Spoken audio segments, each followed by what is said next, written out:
প্রিয় দর্শক, আপনাকে স্বাগত ঢাকা এস টিভিতে। আপনারা দেখছেন দৈনিক পত্রিকার গুরুত্বপূর্ণ শিরোনাম নিয়ে অনুষ্ঠান প্রতিদিনের শিরোনাম।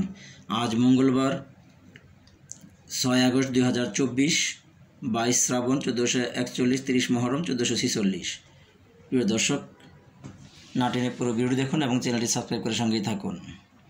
দৈনিক নয়াদিগন্তের প্রধান শিরোনাম: রক্তের বন্যা বইয়ে পালালেন শেখ হাসিনা।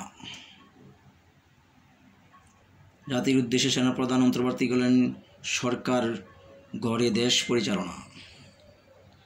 শান্ত থাকার আহ্বান খালেদা জিয়ার, দেশবাসীকে অভিনন্দন তারেক ও ফখরুলের। জনতার জয়কে দ্বিতীয় স্বাধীনতা বললেন ডক্টর ইউনূস। জাতির উদ্দেশ্যে রাষ্ট্রপতির ভাষণ, সব রাজনৈতিক বন্দীকে মুক্তি দেওয়া হবে। ছাত্র জনতার মহাবিপ্লব, স্বীকৃত স্বৈরাচার শেখ হাসিনার হিংস্র দম্ভ অহংকারের পতন।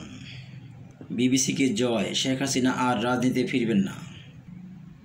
The new age, Hasina resign flees to India. Army chief calls for calm, pledges justice for killing. প্রতিদিনের বাংলাদেশ, ছাত্র গণ অভ্যুত্থানে শেখ হাসিনার পতন। সংসদ ভেঙে দেওয়ার ঘোষণা রাষ্ট্রপতির, অন্তর্বর্তী সরকার গঠনের প্রক্রিয়া শুরু, মুক্তি পাচ্ছেন খালেদা জিয়া। অন্তর্বর্তীকালীন সরকার দেশ চালাবে, হত্যার বিচার হবে, ছাত্র জনতার ঘরে ফেরা এবং স্থাপনা ও জানমালের ক্ষতি না করার আহ্বান। সারা দেশে নিহত অন্তত 163। খবরের কাগজ, ছাত্র জনতার অভ্যুত্থান আসছে, অন্তর্বর্তী সরকার, মুক্তি পাচ্ছে খালেদা জিয়া, পদত্যাগ করে শেখ হাসিনার দেশ ত্যাগ।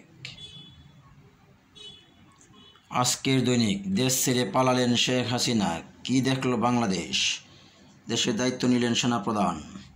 জনতার জয়, দেশ জুড়ে উল্লাস। দেশবাসীকে শান্ত থাকার আহ্বান খালেদা জিয়ার।